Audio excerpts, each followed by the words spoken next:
Hmm.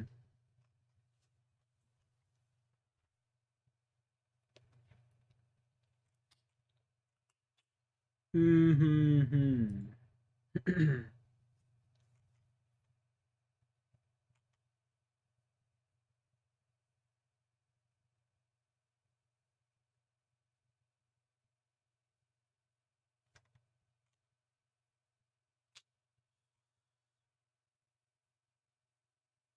Need something to watch for a decent chunk of time.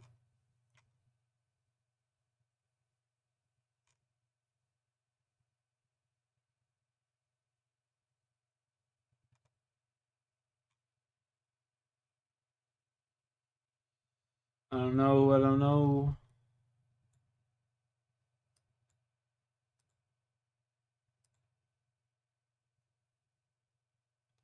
Xena, what's good, dog?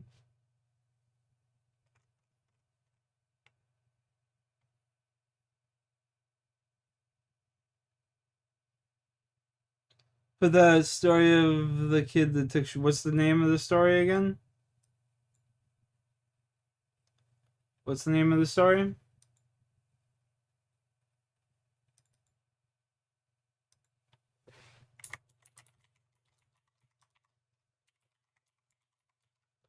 Gamer, what's up?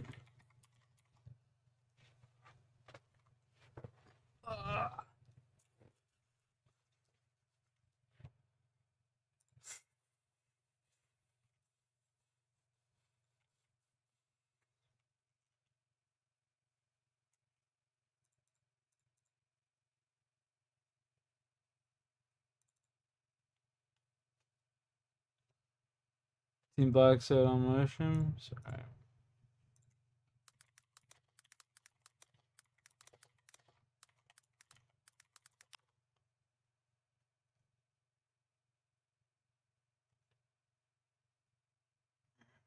Which one is it?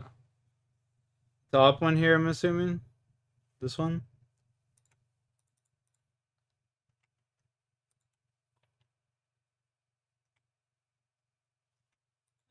Okay, I got hacked and sent you the porn link. Did it again? No surprise there. The top one. All right. I'm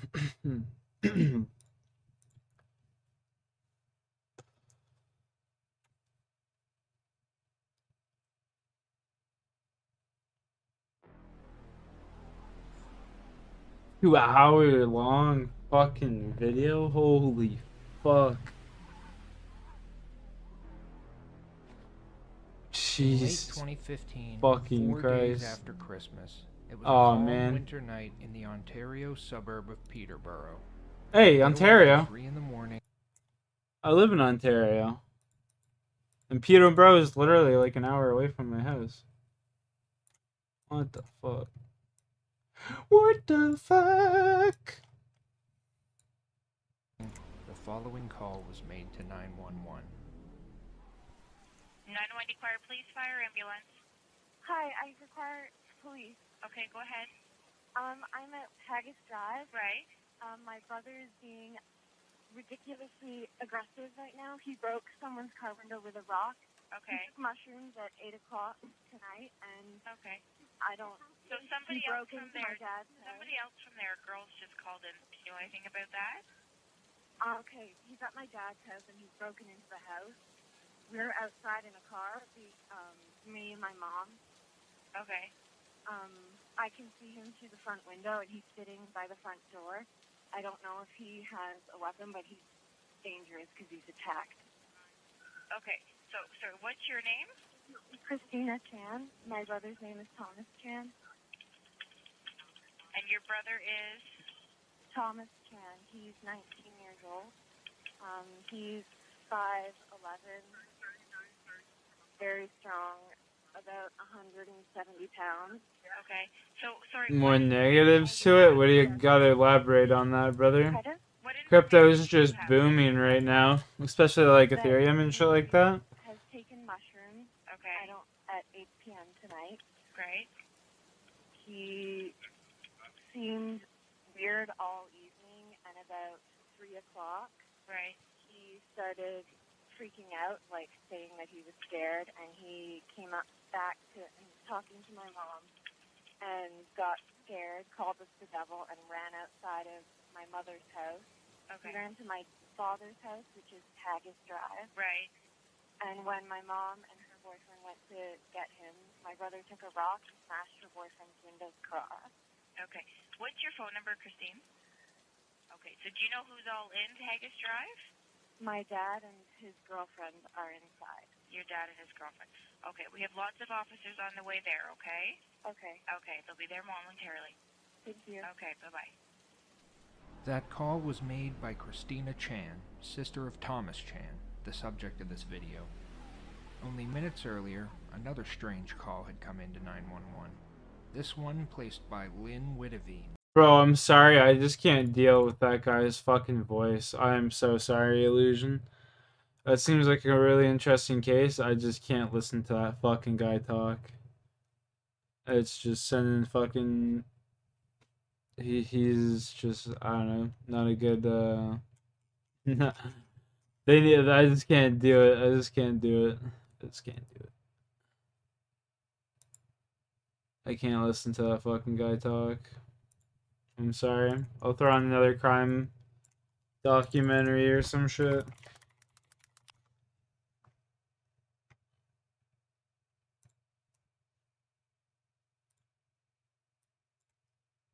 Um.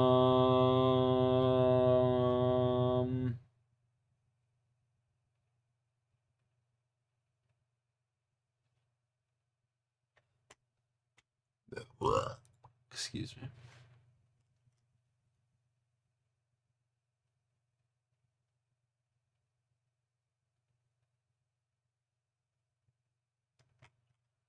Uh.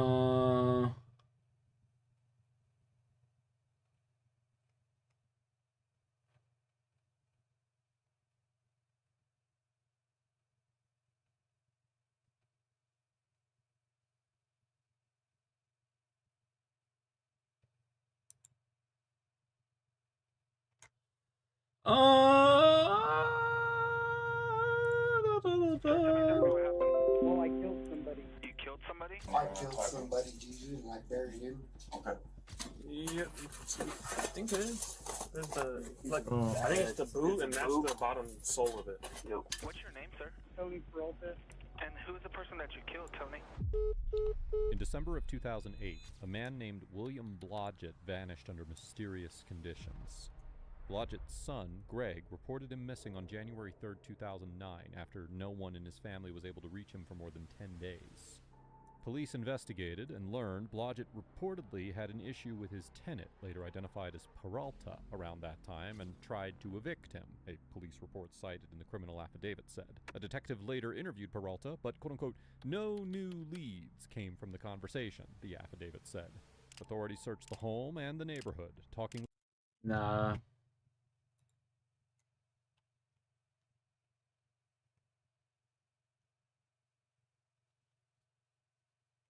I've watched that one before, honestly. Or I've seen that case before. It was a good little chest.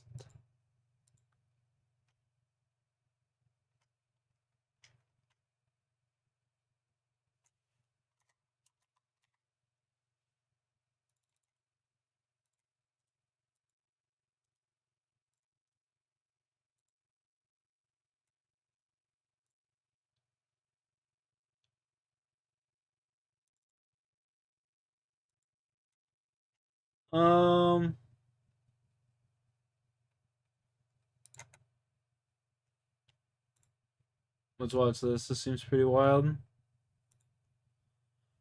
How's my day going? It's alright, man. Not really anything too crazy. Answer me on the ring. Okay. He left me a voicemail on my phone. He's trying to lock. I'm sorry. He's trying the door. Nick. Dad. No, don't answer the dad. You're off my board. Dad, no. Oh my God. Can you please? Hey, we have guns. 43.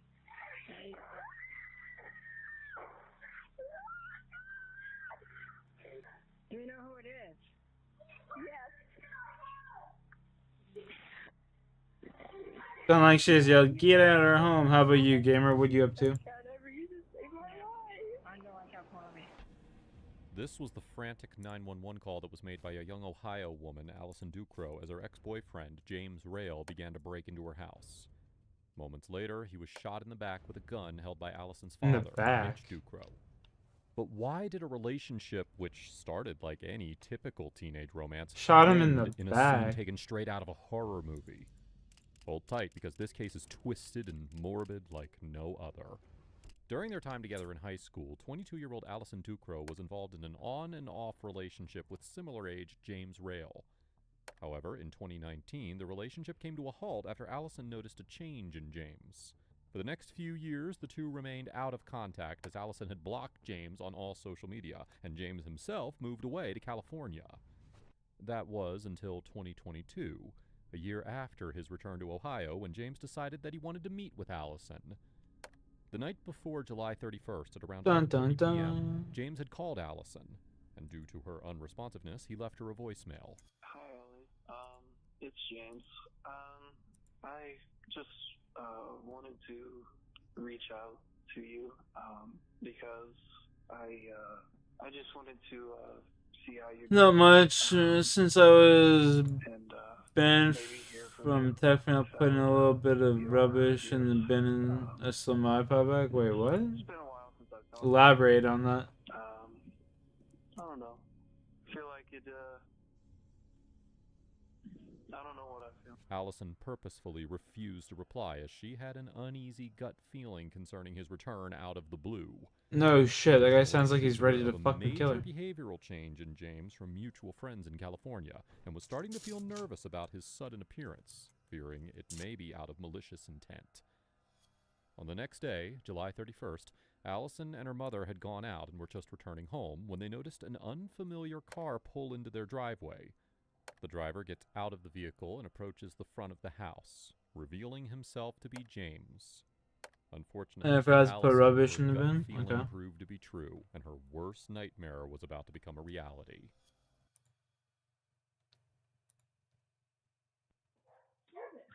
Now you're banned from Tech. Why?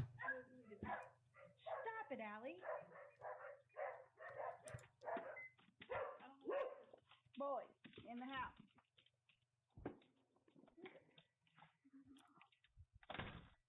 I'm doing it. Wait. He's leaving. Hey, he's coming back.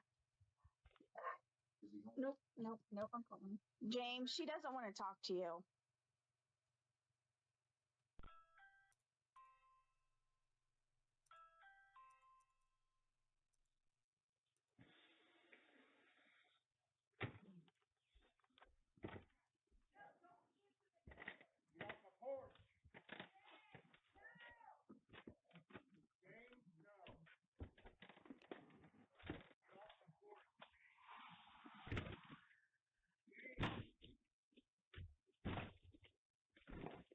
No, that's why you didn't put the rubbish in the bin?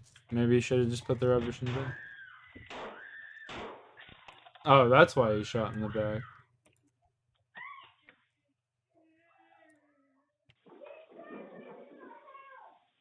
What?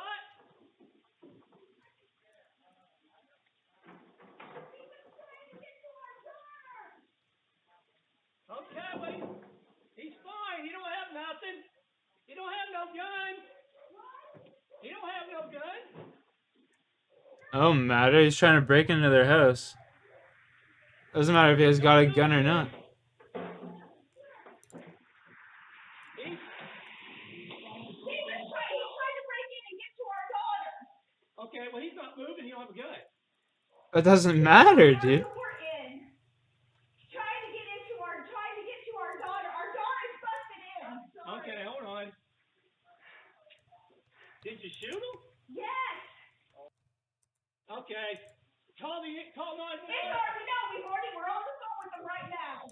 Okay, he's not moving. He ain't going nowhere. Yeah, yeah, you're good. You're good, gamer. You just know for next time. My husband shot. He come barreling in right behind me and my daughter in the car. Oh, jeez. Yeah, so we got in here and he wouldn't leave. We kept telling him to leave. Yeah. Oh my God.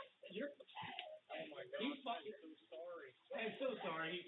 Obviously, this was a that between you. Was he dating her? They dated a long time ago. It was a long time ago. I think. And he left your voicemail, left a message last night. Yeah, this is crazy. This is way better than interrogations and shit. Yeah, you got the gun. Huh? You got the gun. You got the gun. The people inside here shot this guy here was trying to break into their house. The guy's dead. He died. Okay, where's the guy with the gun? The guy's dead right here. I mean, where's the guy with the gun? Inside the house. He's the homeowner. The guy tried to break in the house. Okay. And the guy was just basically protecting himself. We're right here. Okay, you guys have your gun down? Yeah, we're right here. This guy just died. Shortly after the deadly shooting, Allison Ducrow, her father Mitch, and her mother Stacy. This guy just died. They said it so casually and shit. Like, what the fuck?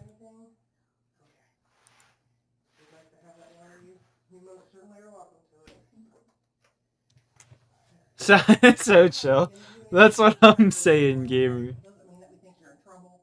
It's just that you know that you have rights and what they are. Wait, these people getting arrested?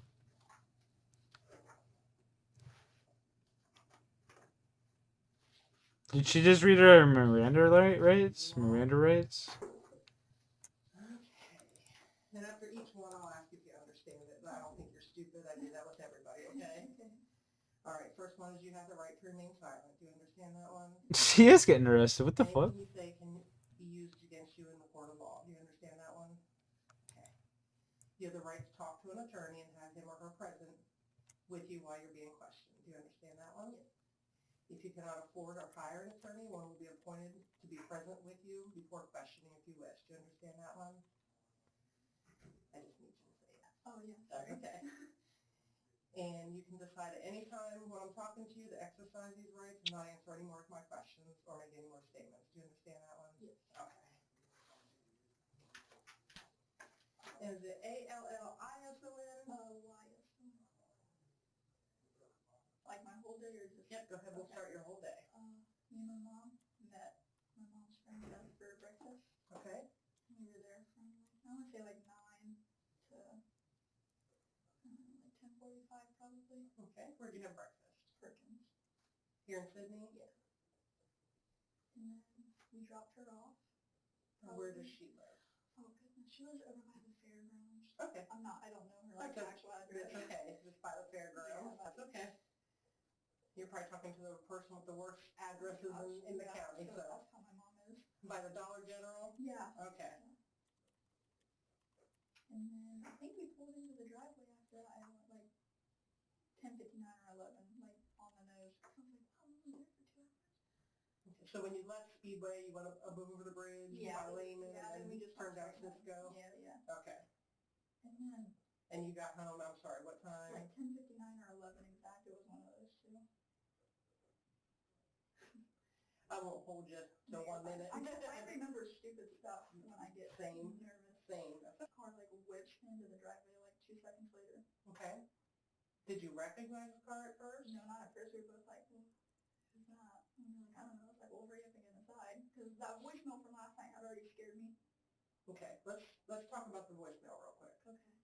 Who was the voicemail from? James. And did you call him James? Does he go by James? Yeah, that's his. Allison goes on to recollect the frightful morning of July 31st, which started seemingly calm, but her stating that she was on the edge ever since she received the voicemail from James can depict the fact that she was feeling anxious. And as soon as the unfamiliar car pulled into the driveway, her anxiousness only exacerbated. Bro, are you fucking kidding me? Get it in. Oh, I did it. Let's go. 2017. I was a year early, but he would have been 2018. Okay. And did you date him, or how long did you guys date? Okay, so it was like on and off thing for a couple of years. Okay. I want to say in total maybe like a year and a half if we added it all up. Like all through your high school years or after you graduated? It started in high school and then it went out of high school. Okay. Just very briefly. Okay.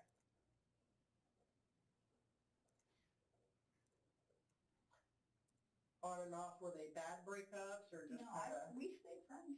Okay. torment towards Allison. We can assume that following the breakup, James only grew more upset, both over Allison's decision to end the relationship and with himself for causing her pain that ended their relationship on such bad terms that he could no longer be in contact with her. Last year, the end of the year before, because my cousin had been living with us for a little bit. Okay. And him and my cousin were friends, so he came to pick him up. And I told Clay, my cousin, I was like, hey, did you tell him that I'm not comfortable with him being over and everything? He was like, yeah, that's fine. And then that was it. This case is boring, bro. It was pretty interesting to see that kid get shot in the beginning, but damn, these cases are not holding up to all these psychopaths we've been watching. My God.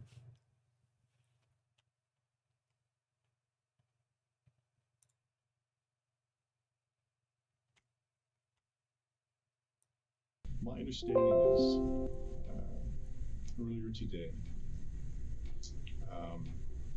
there was.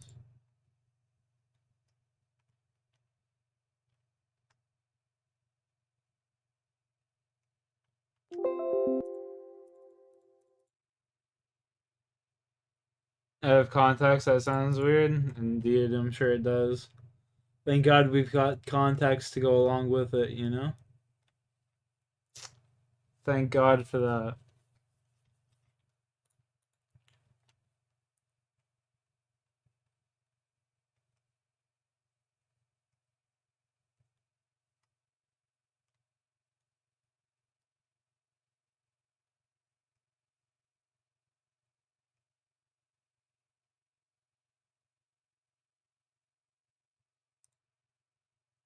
Police officers are meant to protect us from crime and violence, which is why it's always unfortunate when it's the cops themselves that are involved in crime.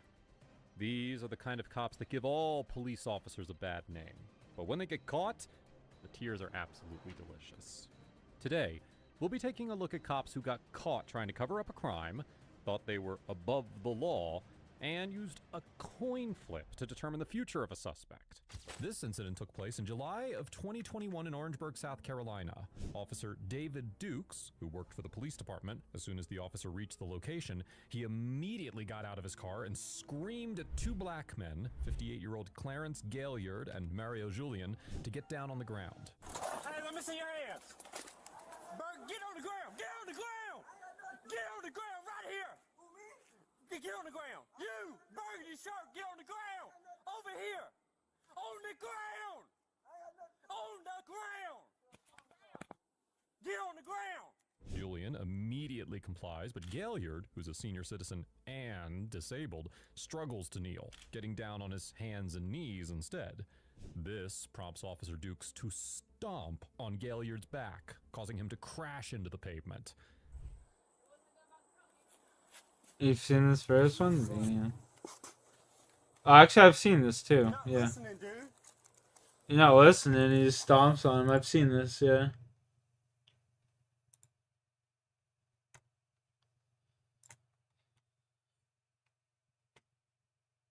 And I never thought for 1 second that was the last time I would ever talk with her and say goodbye. This is the grieving mother of 35-year-old Jeannie Childs, a woman murdered in her apartment in South Minneapolis.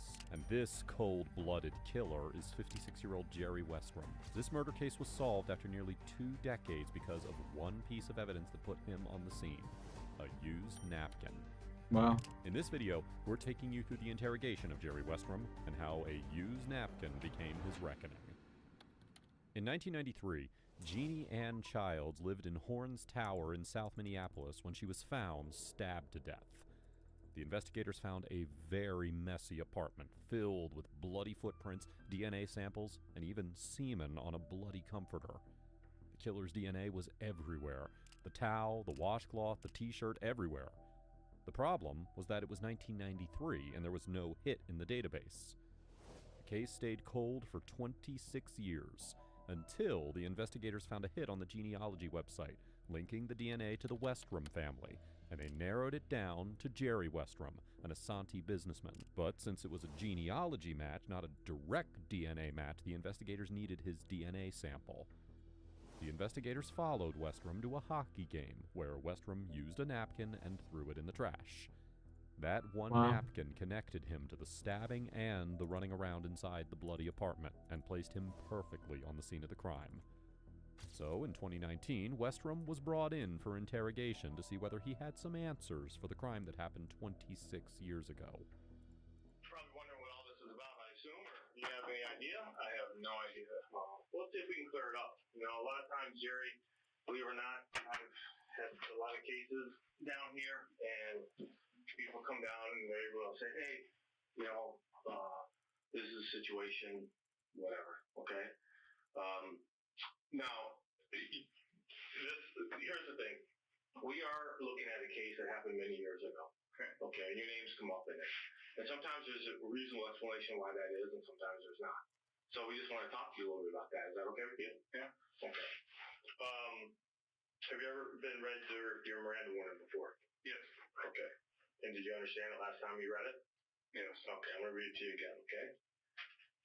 Jerry, you have the right to remain silent. Anything you say can or will be used against you in court. You have the right to talk to a lawyer now and have a lawyer present now at any time during questioning.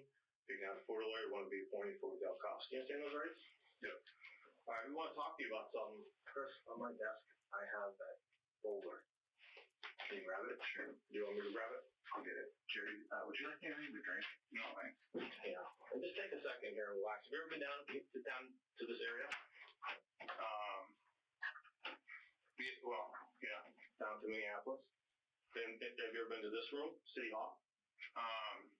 Not the exact room, no. Okay. Do you need anything? Do you need to use the bathroom or anything to drink? Or just you want some water or anything like that? No. Okay. All right, Jerry. I'm going to show you some pictures of this area of Minneapolis, see if you've ever been there. And just to let you know, a lot of times these cases, they have a lot of people come up in it.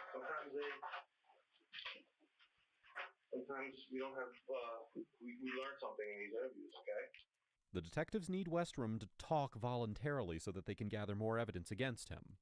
At the same time, they don't want to spook him by telling him that he's a criminal. Because even though they have Westrom tied to the scene because of the DNA match, the detectives need more to build a proper case against him. Are you familiar with these buildings here? They're in South Minneapolis. They're called the Horn Towers. No? Okay. Let me show you a different picture of these. Okay, you're familiar with those? Are you familiar with Lake Street? Yeah. Okay, you know where the Kmart is on Lake Street? Yeah. Okay, so if you look at this map here, you'll see that This guy's hilarious. Kmart is right here. Okay. And then these are where these three buildings are, the Horn Towers. So Kmart's right here. This is Blaisdell. This is 31st. This is Pillsbury. And these are three tall buildings. And they're called the Horn Towers. People from out of Minneapolis may not know them as the Horn Towers, but does this look familiar to you at all? Have you ever been in those buildings? Do you can remember? No? Okay. At this point, if you look at the case from an expert criminal perspective, he should have said that he had been there, not because he wanted to incriminate himself, but because he could say he dated her or had been at her apartment. This lie would have explained the DNA found at the crime scene, but because he denied ever being there, he's already messed up. Let me ask you this. In 1993, okay, did you ever date anyone in Minneapolis? No. Okay. Did you ever, and I'm sorry I have to ask you this question, okay? I'm not trying to embarrass you. Did you ever have sex with a female in Minneapolis in 93 that you remember? Not that I recall. Okay. Okay. Does this lady look familiar to you at all? Mm-hmm. Okay, her name is Jeannie Childs. Okay. And she was also known as Jennifer. And so she is a person that lived in these buildings in 1993. Okay. And she was found in her building, in her apartment, deceased. Do you know anything about that at all? No. Okay. Do you think you would have ever had sex with her? I doubt it. No. Okay. I mean, in 93, did you, and I'm not trying to embarrass you, but did you visit prostitutes at all? Not as far as,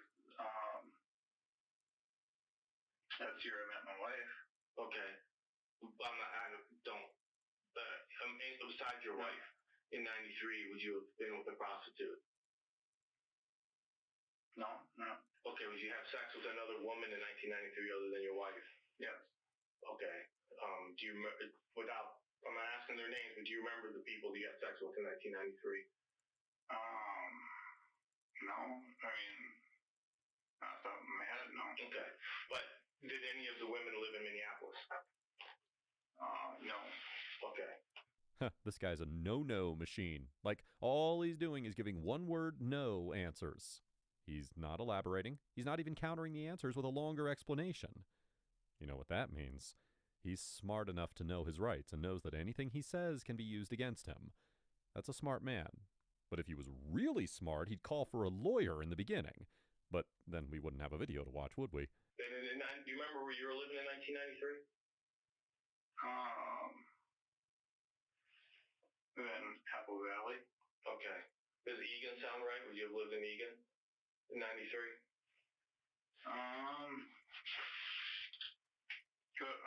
Could have been.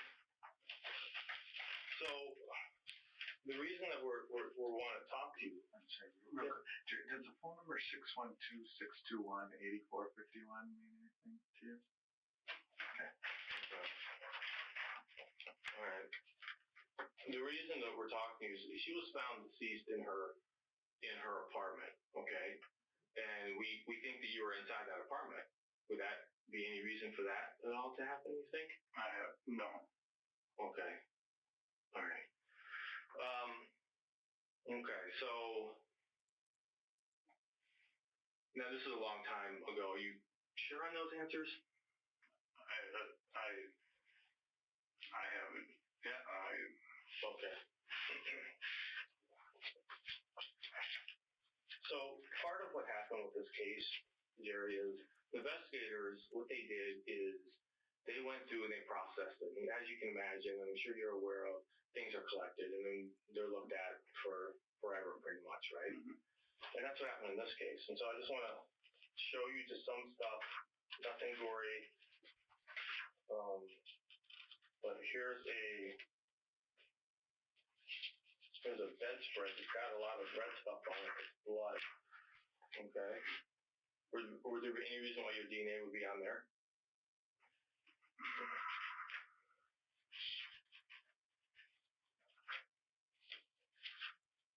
What about what size shoe do you wear? 10.5, 11.5. Okay. See these feet print there in the blood? Would those, any reason why those would be your feet print? No. Okay. Well, you see this towel here with the blood on it? Would there be any reason why your DNA would be on that towel? No. So, you see this shirt and that washcloth? Okay, so this shirt is got a little bit of blood on it, and then this has got some blood on it. Would there be any reason why your DNA would be on those two items? No. Okay. What about this sink here? In this back area here, see all this blood? Would there be any reason why your DNA would be in that blood there? No. So now the only evidence they had is placed right in front of him, and all he has to say is, No.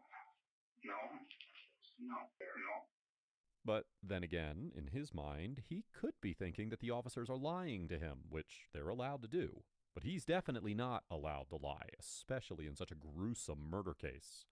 Okay. Does it shock you to know your DNA is there?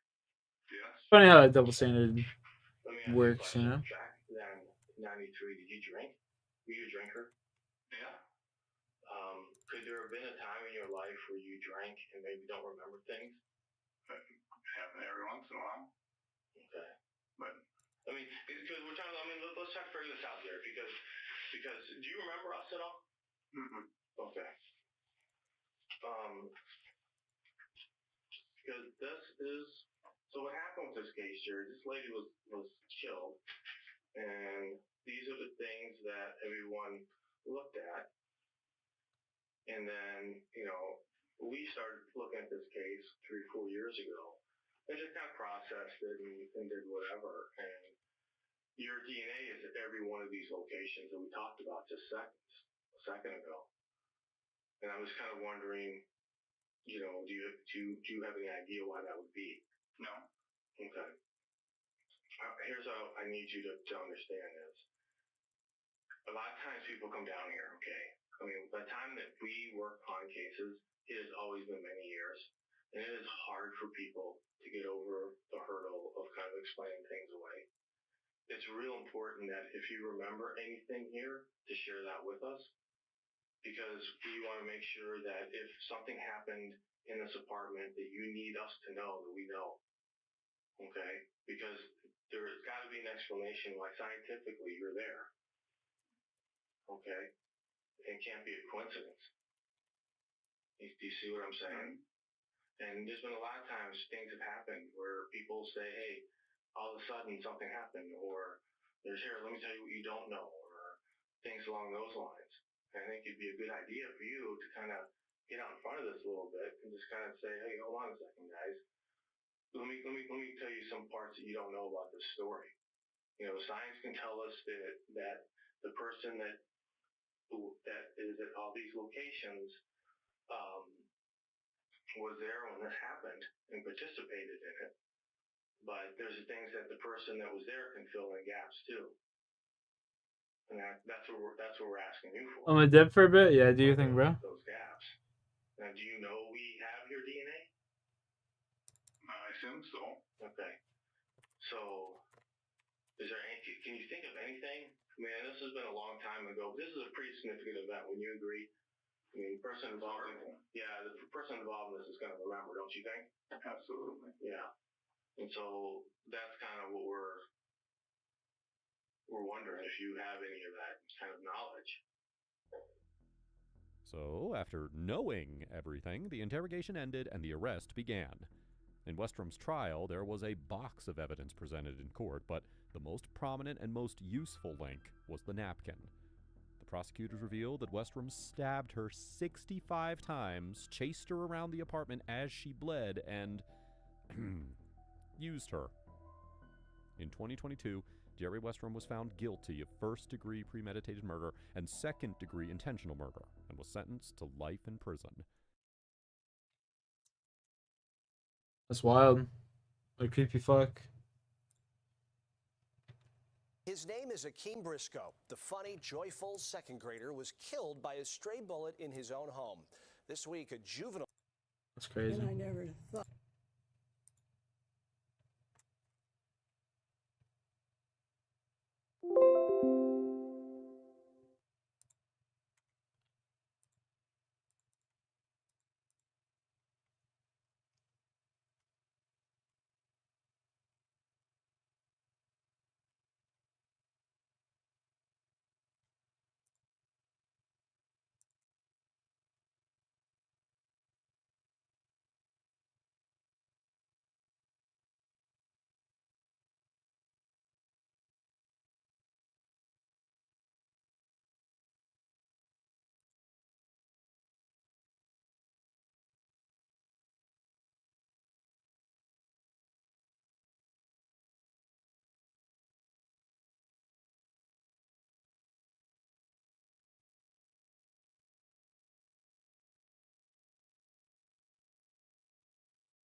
$8,500.